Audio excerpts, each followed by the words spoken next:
It's very good to see you all, and welcome to this event at the Art Workers Guild, this Byron Society event.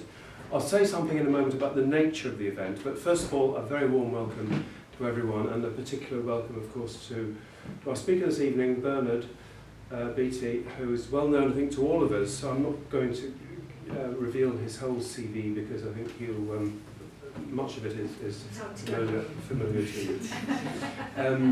But it's almost sufficient to say that Bernard, everyone does regard Bernard as one of our leading Byron scholars, and his career so far, and his publications and his positions at Liverpool and St Andrews University, all of that testifies to his excellence as a Byron scholar. And this is a very nice turnout this evening. It's one of the largest live turnouts we've had since before the pandemic, and that's very fitting because Bernard is a special speaker for us this evening. Now, the idea of the evening was prompted by the news of a book, a forthcoming book, which has now seen the light of day or the light of night, and here it is, Reading Byron. I've often thought of Bernard and Byron in the same breath, and I sometimes made the mistake of addressing Bernard as Byron. So it's an easy thing to do. But now we have Bernard, Byron, and the book. And if you think of that as a kind of trinity, then that was a thought that occurred to me coming here on the tube today. But anyway, Bernard might dismiss that piece of cod analogy. But as for the nature of the event, I think I should say that although this has been advertised as a book launch, it's not really a book launch because the book hasn't yet been published. It's a book preview, so it's we're privileged really to have the book in our hands and to be able to look at it and if we wish buy it at a discounted price later on. But we're even more privileged to have the author with us this evening. So before I ask you to give him a round of applause, let me say how the evening is going to roll out. We're going to give the stage shortly to Bernard and Robin, so a special welcome, of course, to our President, Robin, accompanying in conversation with Bernard, Vice President.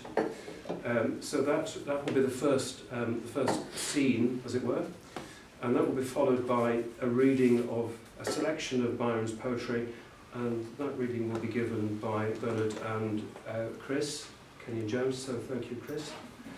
And then the third scene will be questions from you and comments, and we can have something of a discussion before we repair again to the refreshments. So please give a very warm welcome to Bernard.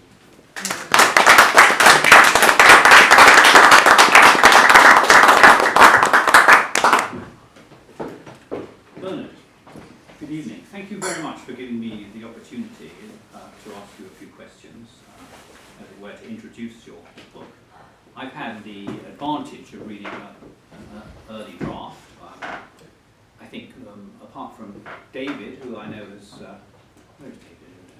Has worked very hard as editor and proofreader and so on. I don't think anybody else has read the book, as far as I'm aware, so we have a little advantage on that. Bernard, why don't you just, there's a little, quite an interesting little story about how this book came into being. Perhaps you'd like to tell the audience about that. Yes, we were going to a Byron conference in, I think, Armenia, was it? I can't remember, Armenia or Georgia, probably Armenia. And I was travelling with David Woodhouse, and we were in Kiev airport. And of course now is the centre of the universe, but was less central then. And the airport is quite a way out of the city. And we were there from, I can't remember when, but it was the worst possible time, 11 o'clock to 5 o'clock in the morning, when you feel like you want to lie this thing you can't quite do. So of course we had a long chat, and in the course of that long chat, David said, why don't you collect together, you've got lots of essays all over the place, you should collect them together in a book. And I went, well, I don't know. Yeah, that's quite a good idea. So the idea originated in David.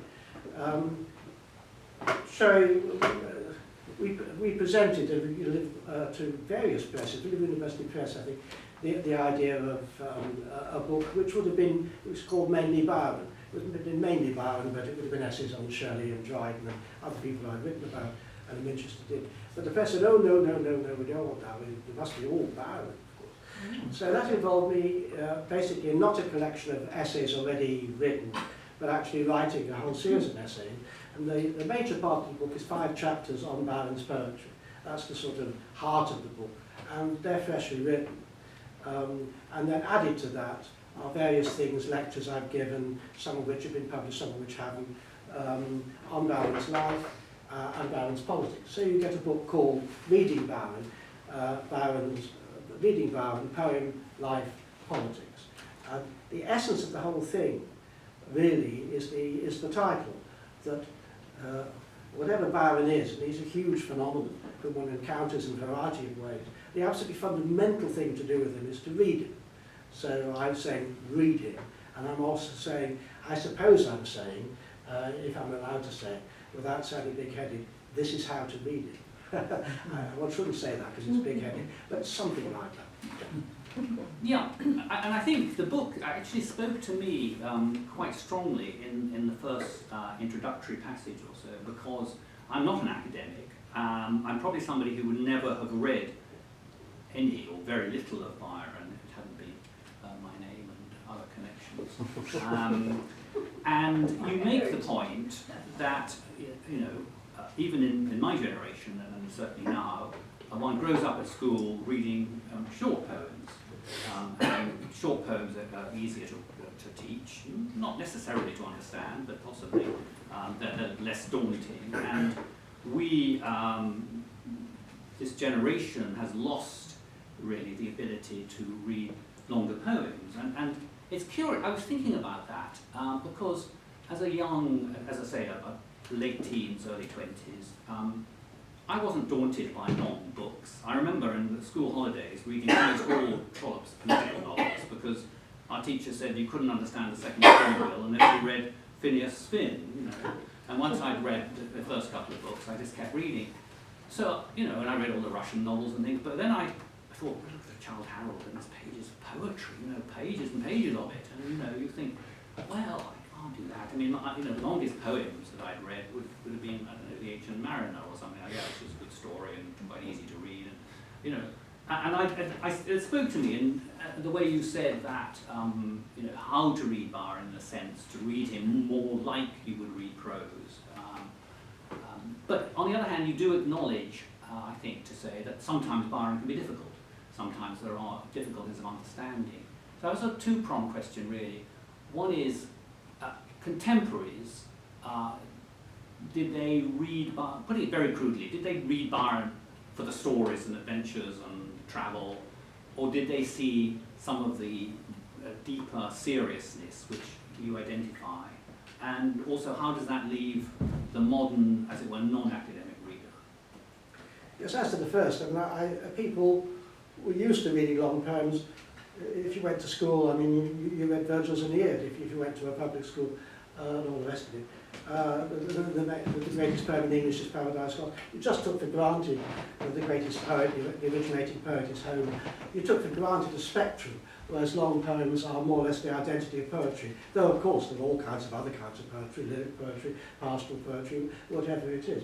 So that would be simply normative then, and people took long poems in their stride. They were used to it in a way that we're not. So that's an answer to the first question. It's a simple answer. The answer to your second question, us and long poems, is it us and long poems or we and long poems? Is more difficult. People have got out of the habit of reading long poems. And that's presumably partly simply the novel, but doubtless it's a whole series of other things. One could go on and on about that. What I would want to say is that long poems, it's very difficult to understand poetry without reference to long poems. And that long poems if you read short poems, and the way people read short poems, in the way, for example, just before going into here, I was in the pub on the corner, and if you'll forgive the personal story, I went down to the loo, and while I was doing what men do in loos in the urinal, opposite me was a poem. Each one had a little poem on it, and it said, if you like this poem, you can get a free copy in the bar.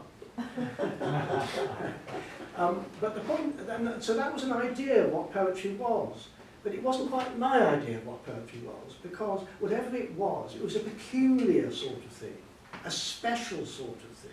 Oh, I'm reading a poem. Whereas long poems are normative. You read, they inform childhood in ancient cultures. They form your habit of attention, your habit of reading. They tell you about the world as such. They usually tell you about not only the world as such, but what the world impinges on, the things which are outside our consciousness. Yes, that's what long poems do, and that's what poetry was. And we've lost that sense. So if you go to school now, it's just a little short poem, and if you go into this little tiny experience, but I don't want to go into a little tiny experience. I want to go into a large experience, and Byron gives you a large. So, thank you. Yes. So moving on from that to a slightly more specific topic, and that is the influence of the scriptures, the Bible, and so on, which is a very big part of your particular, I don't know whether it's unique, but your particular contribution to Byron scholarship. So I'm just going to read you two little quotes, which come from your chapter in Childe Harold. So you say, it's the habit of scripture reading and its mode that is transferred to Byron and operates within him. And you also say the form of the Bible, deeply attended to, instructs us in habits of reading and coherence that Byron naturally transfers to his poetry. Now I know this is a huge topic and there's a very erudite 25 pages on it, but can you try and elucidate that to those who haven't read the book? Yes. The thing about the scriptures, if you like from Byron's point of view, or what the scriptures present themselves as, to Jews in the case of the Old Testament, and to Christians in the case of the whole Bible, is something which coheres, something which is intelligible. And yet at the same time what it presents is a total mess. Old Testament history is a total mess. And the Jews know it's a total mess. So in reading, and after all, that isn't quite the case in the New Testament, but in the New Testament the principal thing that happens is Christ is crucified. It just doesn't fit. It doesn't fit even a religious sensibility. You know what I mean? So what you get from reading the scriptures, from that point of view, is a sense of absolute coherence. Everything holds together. And absolute incoherence, yes? Yeah. Byron likes that. That's, if you read Byron, he's loyal to that kind of movement. But you make a point of as it were, saying or suggesting that that therefore some of the difficulties of, say, Childe Harold with different voices and different breaks in the narrative and things wouldn't have been such a problem for contemporaries. Yes, yes. I wasn't wholly convinced, but No, we're talking no. about post-Enlightenment, early 19th century. We're not talking about people in the 17th century who sat down every night and did nothing but read their Bible. Perhaps being a non-academic, I could see other possible reasons why the structure of Childe Harold looks like it is, just because Byron felt like writing this and felt like writing that, and it's more, what you might call it sort of, in modern terms, more stream of consciousness, and he goes off at a tangent if he feels like it. It may be, and I'm sure you're right because you probably know greatly more about it than I do, but the biblical influence, there could be other explanations perhaps. Oh yes, that's entirely the case. And it's also the case in the early 19th century as in the 17th century. People still read the Bible, but they didn't read the Bible in the way that I'm rather pushing, which is typological. That's to say, you put one story against another story. And yet, on the other hand, they did read the flipping Bible, particularly Byron, of course, from a young age, who read it regularly. And the Bible, so to speak, within itself, even, I don't want to go on and on about this and bore everybody to tears, but even within itself, in the Old Testament, you're invited to see that the Exodus is repeated in the return from Babylon, for example, which means that when you read the Exodus, you're also reading the return from Babylon. Of course, that's ratcheted up hugely in the New Testament, where all these things are telling you about Christ, so to speak. That's fundamental. But that's a habit of connection. Now, if you say, well, the early 19th century audience, they're post-Enlightenment, and after all, I spend quite a lot of time in the chapter on Cain saying that the average person in England wasn't very well informed about Christianity. It was just rather kind of vague. All that's true. But the habits of connection, they're deep in our culture. And they're habits of connection which ultimately come from the Bible. They don't come from the classical culture. So, for example, Dryden, absolutely deep in Dryden, obviously absent the Kidderminster. You simply transfer from the present situation to a past situation, from something personal to something universal. It's just a habit of mind, yes? And people read Dryden. They read all that earlier literature, which is full of those cross-connections.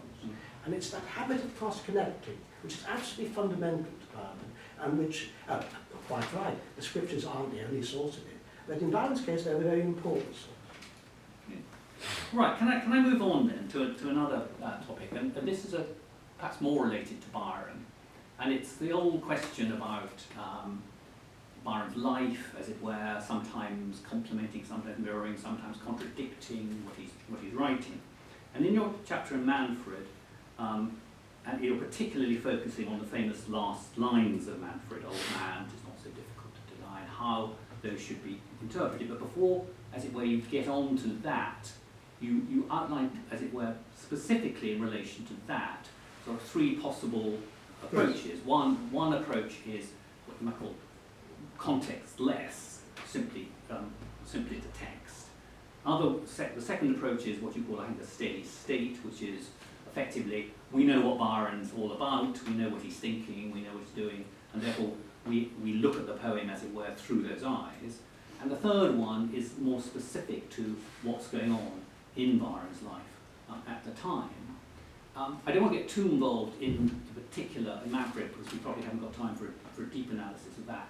But although you make the point, obviously correctly, that this isn't necessarily a general rule, it isn't a general rule, but in relation to Byron, do you think that that is something which is helpful generally in relation to his poetry? Yes, that's I don't want to be sycophantic, but that's a very interesting question.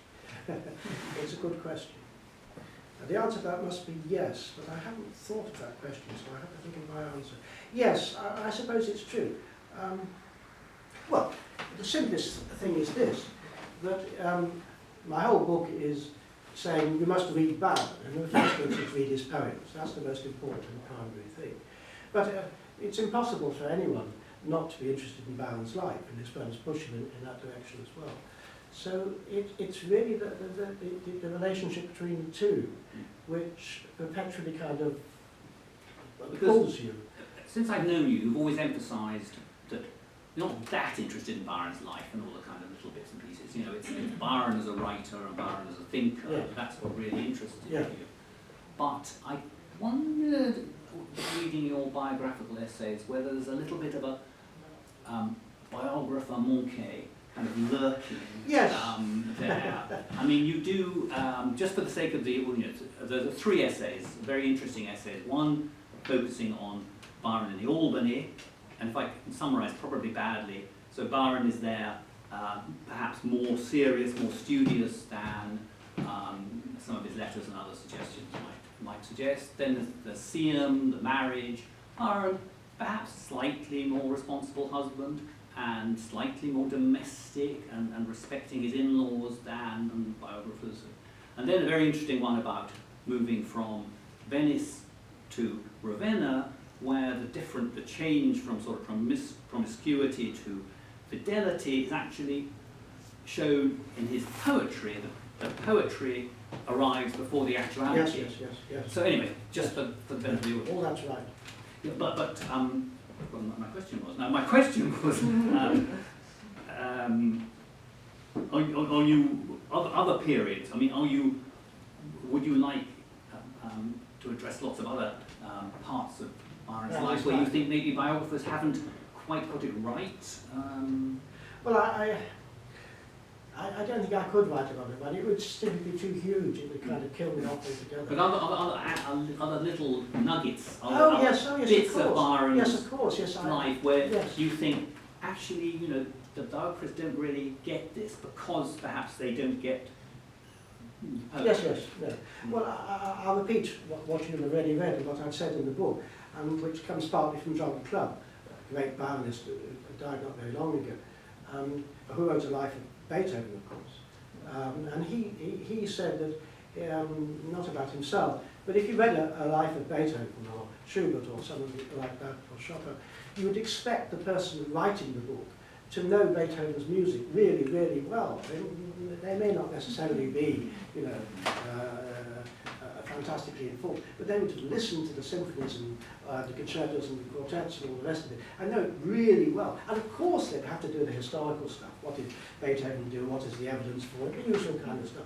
But they would be really informed about that. But if you read Byron biographies, yes, the original one, Thomas Moore and Leslie Marshall, yes, but an awful lot of biographers, they write very confidently about Byron, but they don't, I naturally swear a lot, I must put a curtailment on myself, but they don't bugger all about Byron's poetry, they just dip into it, and then this little dip, and they take the life, and then they sort of zoom, and again, yes, to use a four-letter word, it makes me puke. So I react against that. I'm always reacting against that. Very good. Well, I think we need to leave time for audience participation rather than me just asking lots of questions. But I think scheduled before that, am I right, Ken? Scheduled before that is the readings. So if you don't mind, I think we'll curtail the questions there. We'll move on to the readings. And then hopefully we've set in the train a few thoughts to give the audience an opportunity to ask Bernard some more questions. Thank you for the questions. Thank you very much for answering them.